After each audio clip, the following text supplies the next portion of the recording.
Imagine walking onto a playground on like a really sunny afternoon. Okay, setting the scene. Right. But instead of seeing kids cheerfully going down slides or, pushing each other on swings, you see a group of toddlers wildly swinging lit sticks of dynamite over their heads. Wow, that is quite the visual. I mean, to the author of today's source material, that terrifying, explosive scenario is exactly what childhood play looks like. This really is. Welcome to the deep dive. Today we are attempting something highly unusual for us. We aren't dissecting a massive academic thesis today. No, not at all. Or some sprawling piece of investigative journalism. Exactly. Our entire source material for this deep dive is, well, it's a single screenshot. Yeah, it's an image of a bright yellow digital sticky note, and it contains exactly 39 words. 39 words. It is the absolute definition of micro content. It really is. It's essentially just a passing thought that someone captured on the screen. But I mean, the perspective shift contained in those 39 words is monumental. It really is. So, I want to read the entire text of this note for you right now, right at the top of the show, so you have the full picture in your mind. Good idea. So think about that digital yellow square. Here's what is typed on it. Quote, "A mighty weapon. That we even let children play around with it is almost a crime almost, but not quite. Play, it's a mighty and powerful weapon. Even science says so. I'm sure of it." End quote. It's so dense, isn't it? It's incredible. Our mission today is to basically deconstruct this tiny text. We want to uncover the profound philosophical weight the author is proposing about a concept you, me, and pretty much everyone else usually takes completely for granted. Right. And that concept is play. Yeah, play. And what is immediately striking to me is the severe tension the author introduces in the very first sentence. Oh, for sure. I mean, they're looking at this universal childhood activity, and they're framing it entirely through the lens of criminality. Okay, let's unpack this, because I really struggle to accept the word crime here. You think it's too much? Well, yeah, a crime usually implies like a malicious intent, right? When someone commits a crime, they are intentionally breaking a law to benefit themselves at the expense of someone else. That's the traditional definition, yeah. And children aren't malicious. They're just, exploring their environment. So the author's choice to use the word crime feels, I don't know, overly aggressive to me. I can see why you'd say that. Are they just using shock value to get our attention, or is there a deeper logic to calling playtime an illicit activity? Well, I think we have to look beyond the idea of malice here. We need to consider what a crime actually represents at a structural level. Okay, how so? So, a crime isn't just about bad intentions.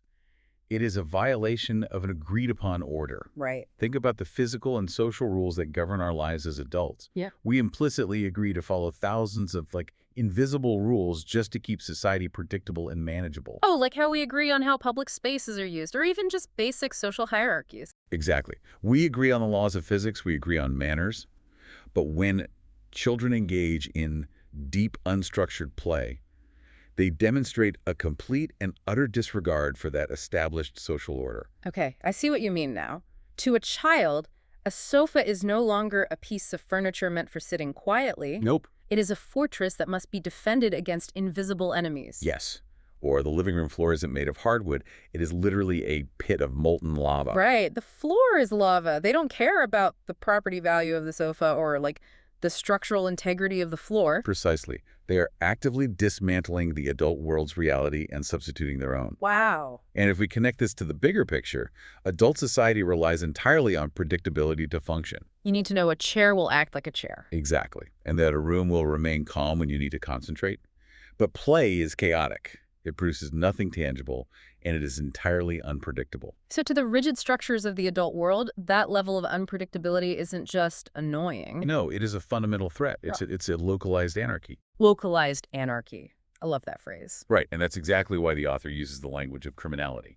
It is a recognition of the sheer disruptive energy that children unleash on a daily basis. But, the author does include a crucial caveat in that sentence. They say it's almost a crime, but not quite. Yes, that not quite is doing a tremendous amount of heavy lifting there. It feels like they are watching this anarchy unfold, feeling all the anxiety of that disruption, but stopping just short of actually condemning the child. Yet it reveals a really sophisticated understanding of boundaries. The author acknowledges that society has carved out this one specific loophole for children. Because of their age. Exactly. We look at their rule-breaking, their reality-bending, and we grant them immunity. The author isn't suggesting children should actually be locked up. Right, that would be absurd. They are expressing a kind of awe. They are marveling at the fact that adults tolerate this intense, boundary-breaking disruption occurring right in the middle of our highly ordered lives. Well, and if we accept that this total disregard for reality is a kind of localized anarchy, then the tools children use to achieve it stop looking like innocent toys. They start looking like something much more formidable. Exactly. Which brings us to the core thesis of the note, and honestly, where my brain really started to wrestle with the concept. Let's get into it. The title of the note is A Mighty Weapon, and the third sentence reinforces it, saying, play, it's a mighty and powerful weapon. Right. So what does this all mean? When I think of a weapon, I think of something inherently destructive. Like a literal weapon. Right. I picture a sword, a wrecking ball, or a missile, something designed to cause damage. But play is universally understood to be constructive. It is. It's how kids learn to socialize, build empathy, and figure out how the world works. How can play something deeply constructive be categorized as a weapon? What's fascinating here is that we have to strip away our immediate violent connotations of the word weapon. We have to examine its functional definition. At its absolute core, a weapon is simply a tool that dramatically shifts a balance of power or forcefully alters an environment. Oh, I see. Society typically frames play as a passive, frivolous pastime. It's something you do when you are resting. It's downtime. Like it's not the real work. Exactly. But this author elevates play from a passive state to an active, disruptive force.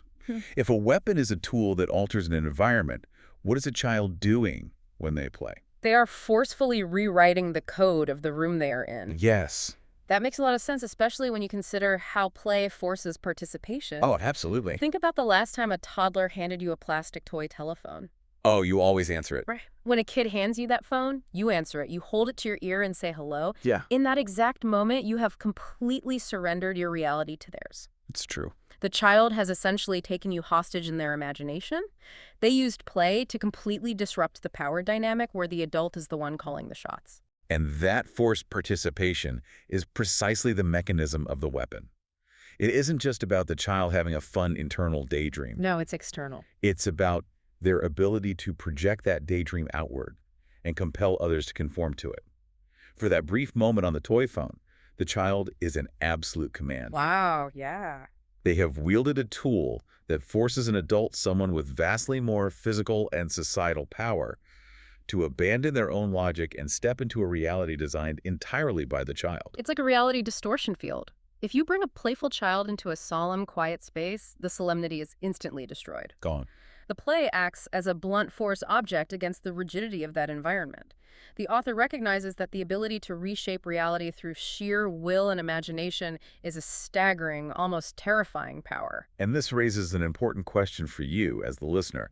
Think about your own environments. Yeah, think about your workplace. Right. Think about a high-stakes corporate meeting or a tense family gathering.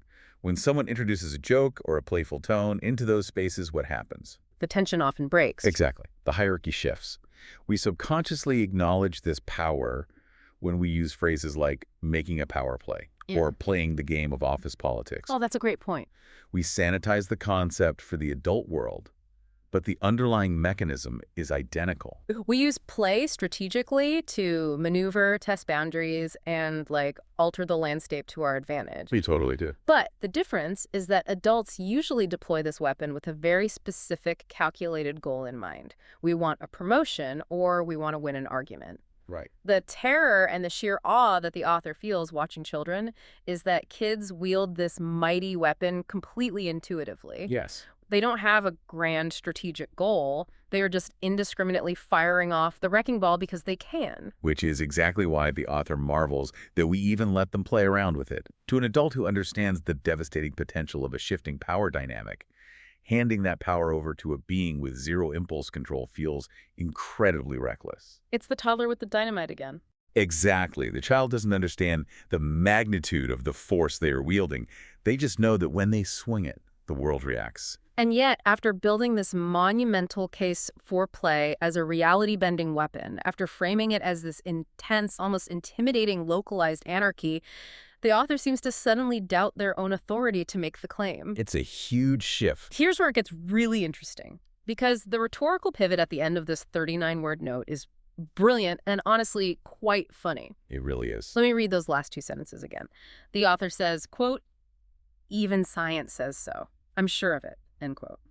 It is a massive tonal whiplash. Totally. You have an author who has just delivered a heavy, poetic, almost philosophical thesis, and they end it with a sudden, anxious scramble for validation.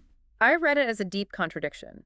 First, they invoke the ultimate objective authority in our modern world, which is science. They say, even science says so, trying to ground this wild, imaginative theory in cold, hard facts. But then, in the very next breath, they instantly undercut that objective authority with a completely subjective guess. I'm sure of it. Exactly. It's like me standing up in front of a lecture hall and passionately declaring, gravity is a proven fundamental law of physics. Well, I'm pretty sure it is. Probably. That contradiction is the crux of why this text is so resonant, I think. It's not just a punchline. It is a window into modern epistemic anxiety. Epistemic anxiety. Say more about that. Well, the author is experiencing a profound, visceral truth. They are watching children play, and their own eyes are telling them, this is powerful, this is a weapon. Right, they see it happening. But in our current society, we have been conditioned to believe that our personal observations are invalid unless they are backed up by empirical data. We just don't trust our own intuition anymore. So the author feels this intense truth, but they lack the 40-page peer-reviewed PDF to prove it. Exactly. They don't have a citation from a behavioral psychology journal handy. They are caught between their profound personal observation and the modern urge to legitimize that observation with data. Yes. Yeah. When they say, even science says so, it is almost a plea. And the follow-up, I'm sure of it, is a concession of vulnerability. Right. They are essentially saying, my intuition about this is so undeniably strong that I will bet the house that a scientist in a lab somewhere has proven it, even though I haven't actually checked. It showcases how deeply held this belief is. It does. It isn't an intellectual exercise for them. No. It is a lived reality. Right. They have felt the impact of this weapon firsthand, Yeah. probably in their own living room. It transforms the note from a detached philosophical statement into a highly personal, vulnerable confession. We all have those moments where we realize something profound about human nature, and we just assume that the rest of the world must already know this secret. Oh, definitely. The author's willingness to expose their own lack of proof actually makes their argument more persuasive. You don't need a scientific study to prove that a child can commandeer a room. You just need to have spent 10 minutes with a toddler. This text ultimately forces us to confront how we categorize our experiences. We dismiss play because it lacks the measurable output that adult society values. Like a product or a tangible result. Right. But if we adopt the author's lens, we realize that the lack of output isn't a bug, it's a feature. Oh, wow. Play isn't supposed to produce a spreadsheet or a paycheck. Its purpose is the disruption itself. Its purpose is to remind us that reality is malleable, that the rules we live by are constructed, and that they can be bent or broken with enough imagination. That is a staggering realization to pull from a single digital sticky note. It really proves that you don't need a sprawling academic document to spark a paradigm shift. No, you don't. Sometimes the most explosive ideas are hiding in the sparse, overlooked corners of our digital landscape. Which brings us directly to you, listening to this deep dive. Yes, let's talk about that. The real value of unpacking a text like this isn't just to admire the author's clever phrasing. It's to take this new lens and look at your own world through it. Well, the next time you are around children, whether it's your own kids, your nieces or nephews, or even just kids at a park, pay close attention. Don't just see them as burning off excess energy. Right. Watch them carefully. Can you spot the mighty weapon of play in action? Can you see the exact moment they dismantle reality and bend the environment to their will? And take it a step further. Turn that lens inward. Look at your own life and the things you do purely for the joy of it. Your hobbies, your creative outlets. Exactly. The moments you let your guard down. Have you boxed those moments into safe, passive little corners of your schedule? Are you still allowing yourself to disrupt your own routines and reshape your own reality through play? We spend so much of our adult lives trying to establish control and maintain order. The author of this note is challenging us to recognize the immense power in voluntarily letting go of that control. We want to leave you with one final provocative thought to mull over today, a thought that builds strictly on the logic of this 39-word text. That's a big one. If play truly is a mighty and powerful weapon, as the author insists, and if children are naturally wielding it every single day with absolute authority, what does it mean for us as adults when society tells us it's time to stop playing? Right. When we are told to get serious, to focus exclusively on productivity, to put away childish things, are we actually just voluntarily disarming ourselves? It's a question that demands an answer, especially from a society that feels increasingly rigid. Until next time, keep diving deep.